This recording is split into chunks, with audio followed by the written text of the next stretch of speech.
ಚಾಣಕ್ಯ ನೀತಿ ಅಂದ್ರೆ ಏನು? ಇದು ಬದುಕಿನಲ್ಲಿ ಹೇಗೆ ಸಹಾಯ ಆಗುತ್ತೆ? ಚಾಣಕ್ಯ ನೀತಿಯನ್ನ ನೀವು ನಿಮ್ಮ ಬದುಕಿನಲ್ಲಿ ಅಳವಡಿಸಿಕೊಂಡ್ರೆ ಹೇಗೆ ಯಶಸ್ಸು ಸಾಧಿಸಬಹುದು, ಹಣ ಗಳಿಸಬಹುದು, ಸಮಾಜದಲ್ಲಿ ನಿಮ್ಮನ್ನ ಎಲ್ಲರೂ ಗುರುತಿಸಬಹುದು? ಈ ಚಾಣಕ್ಯ ನೀತಿಯ ಕುರಿತು ಈ ವಿಶೇಷ ಸ್ಟೋರಿಯಲ್ಲಿ ಎಳೆಯಾದ ಮಾಹಿತಿಯನ್ನ ನಿಮ್ಮ ಮುಂದೆ ಕೊಡ್ತಾ ಹೋಗ್ತೀವಿ. ಚಾಣಕ್ಯ ನೀತಿ ಎಂಬುದು ಆಚಾರ್ಯ ಚಾಣಕ್ಯರ ನೀತಿಗಳ ಸಂಗ್ರಹವಾಗಿದೆ. ಚಾಣಕ್ಯರ ನೀತಿಗಳನ್ನ ಜನರು ಇಂದಿಗೂ ಅನುಸರಿಸಿಕೊಂಡು ಬರ್ತಾ ಇದ್ದಾರೆ. ಚಾಣಕ್ಯ ನೀತಿಯು ಒಬ್ಬ ವ್ಯಕ್ತಿ ಕಷ್ಟದ ಸಮಯದಲ್ಲಿದ್ದಾಗ ಆತನನ್ನ ಮುನ್ನಡೆಸೋಕೆ ಸಹಕಾರಿಯಾಗುತ್ತೆ ಮತ್ತು ಯಶಸ್ವಿ ಜೀವನವನ್ನು ನಡೆಸೋಕೆ ಸಹಾಯ ಮಾಡುತ್ತೆ. ನಮ್ಮ ಜೀವನದಲ್ಲಿ ನಾವು ಯಾವುದು ಒಳ್ಳೆಯದು ಮತ್ತು ಯಾವುದು ಕೆಟ್ಟದ್ದು ಎಂಬುದನ್ನು ಗುರುತಿಸೋಕೆ ಸಹಾಯ ಮಾಡುತ್ತೆ. ನಾವು ಚಾಣಕ್ಯ ನೀತಿಯನ್ನ ಪಾಲಿಸೋದ್ರಿಂದ ನೆಮ್ಮದಿಯ ಜೀವನವನ್ನು ನಡೆಸಬಹುದು. ಎಷ್ಟೇ ಕಷ್ಟದ ಪರಿಸ್ಥಿತಿಯಲ್ಲಿ ನಾವಿದ್ದಾಗಲೂ ಅದರಿಂದ ಹೇಗೆ ಹೊರಗೆ ಬರೋದು ಎಂಬುದನ್ನು ಇದು ತಿಳಿಸಿ ಹೇಳುತ್ತೆ. ದುಃಖ ಮತ್ತು ಕಷ್ಟದ ಸಮಯದಲ್ಲೂ ಜನರನ್ನ ಉತ್ತಮ ಮಾರ್ಗದಲ್ಲಿ ತೆಗೆದುಕೊಂಡು ಹೋಗುವ ಲೆಕ್ಕಾಚಾರ ನೀತಿಗಳು ಎಂಬುದನ್ನು ನೀವಿಲ್ಲಿ ತಿಳಿದುಕೊಳ್ಳಿ.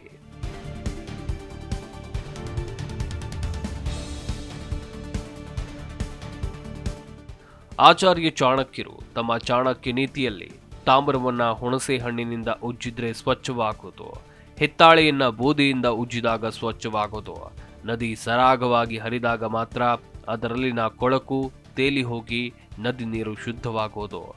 ಅದೇ ರೀತಿ ವ್ಯಕ್ತಿಯ ಜೀವನದಲ್ಲಿ ದುಃಖ ಕಷ್ಟಗಳು ಬಂದು ಹೋದಂತೆ ಅವನ ಜೀವನ ಚೆನ್ನಾಗಿ ಸಾಗುತ್ತೆ.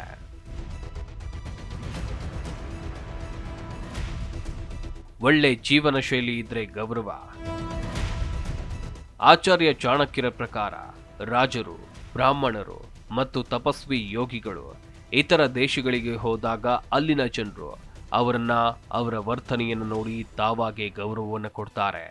ಅದೇ ಒಬ್ಬ ತಪಸ್ವಿ, ಯೋಗಿ ಅಥವಾ ಸನ್ಯಾಸಿಯಾದವನು ತಪ್ಪಾದ ಮಾರ್ಗದಲ್ಲಿ ಹೋದ್ರೆ ಅಥವಾ ಕೆಟ್ಟ ಜೀವನ ಶೈಲಿಯನ್ನು ಹೊಂದಿದ್ರೆ ಅದೇ ಜನ ಅವನನ್ನ ನಾಯಿಗಿಂತಲೂ ಕೀಳಾಗಿ ನೋಡ್ತಾರೆ. ದಾರಿ ತಪ್ಪದೆ ಇರೋದು ಉತ್ತಮ ಎಂಬುದನ್ನ ಆಚಾರ್ಯ ಚಾಣಕ್ಯರು ಹೇಳಿದ್ದಾರೆ. ಹಣಕ್ಕೆ ಬೆಲೆ ಹೆಚ್ಚು. ಚಾಣಕ್ಯ ನೀತಿ ಪ್ರಕಾರ ಶ್ರೀಮಂತ ವ್ಯಕ್ತಿಯ ಸುತ್ತಲೂ ಅನೇಕ ಜನರಿರ್ತಾರೆ. ಈತ ಅನೇಕ ಸ್ನೇಹಿತರನ್ನ ಹೊಂದಿರ್ತಾನೆ. ಅವನಿಗೆ ಅನೇಕ ಸಂಬಂಧಗಳು ಇರುತ್ತೆ. ಇಲ್ಲಿ ಶ್ರೀಮಂತರಿಗೆ ಮಾತ್ರ ಪ್ರಾಮುಖ್ಯತೆಯನ್ನು ನೀಡಲಾಗುತ್ತೆ. ಇದು ಕೇವಲ ಆತನನ್ನ ಶ್ರೀಮಂತ ಆಗುವವರೆಗೆ ಅಥವಾ ಆತನ ಬಳಿ ಹಣ ಇರುವವರೆಗೆ ಮಾತ್ರ ಸೀಮಿತ ಆಗಿರುತ್ತೆ. ಈ ಎಲ್ಲಾ ಸ್ನೇಹಿತರು, ಸಂಬಂಧಿಕರು ಹಣ ಇರೋ ತನಕ ಮಾತ್ರ ಇರ್ತಾರೆ. ಆತನಲ್ಲಿ ಯಾವಾಗ ಹಣ ಕಡಿಮೆ ಆಗುತ್ತೋ ಅಂದೇ ಆತನನ್ನ ನಿರಾಕರಿಸೋಕೆ ಪ್ರಾರಂಭಿಸ್ತಾರೆ.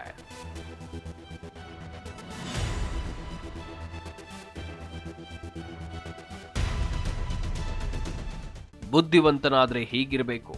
ಆಚಾರ್ಯ ಚಾಣಕ್ಯರ ಪ್ರಕಾರ ಬುದ್ಧಿವಂತಿಕೆಯು ಸರ್ವಶಕ್ತನ ಇಚ್ಛೆಯ ಪ್ರಕಾರ ಮಾತ್ರ ಕಾರ್ಯನಿರ್ವಹಿಸುತ್ತೆ. ಬುದ್ಧಿವಂತನಾದವನು ತನ್ನ ಕ್ರಿಯೆಗಳ ಮೇಲೆ ನಿಯಂತ್ರಣವನ್ನ ಇಟ್ಟುಕೊಂಡಿರ್ತಾನೆ. ಅವನ ಇಚ್ಛೆ ಮೇರೆಗೆ ಹತ್ತಿರದಿಂದಲೇ ಸಹಾಯಕರು ಬರ್ತಾರೆ.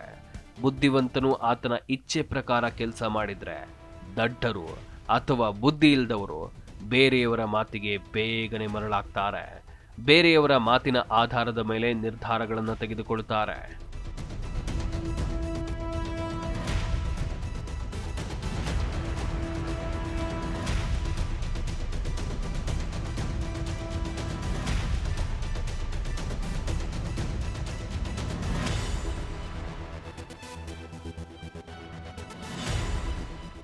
ಕೇಳೋದ್ರಿಂದ ಜ್ಞಾನ ದೊರೆಯುತ್ತೆ. ಚಾಣಕ್ಯ ನೀತಿಯಲ್ಲಿ ಆಚಾರ್ಯ ಚಾಣಕ್ಯರು ಕೇಳೋದು ಒಳ್ಳೆಯದು ಅಂತ ಹೇಳಿದ್ದಾರೆ. ಯಾಕಂದ್ರೆ ಕೇಳುವ ಮೂಲಕ ಧರ್ಮದ ಜ್ಞಾನವನ್ನು ಪಡಿಬಹುದು, ದ್ವೇಷವನ್ನ ತೊಡೆದು ಹಾಕಬಹುದು, ಜ್ಞಾನವನ್ನ ಪಡೆದುಕೊಳ್ಳಬಹುದು ಮತ್ತು ಮಾಯೆಯ ಮೋಹದಿಂದ ಮುಕ್ತಿಯನ್ನ ಪಡೆದುಕೊಳ್ಳಬಹುದು ಎಂದಿದ್ದಾರೆ.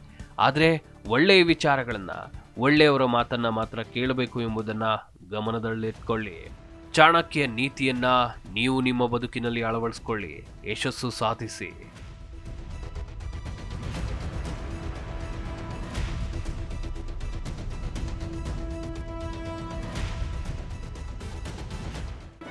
ಜಿ ಕನ್ನಡ ನ್ಯೂಸ್ ಈಗ ನಿಮ್ಮ ಮನೆಯಲ್ಲೇ ನೋಡಿ. ಎಲ್ಲ ಕೇಬಲ್ಗಳಲ್ಲಿ ಈಗ ಲಭ್ಯ.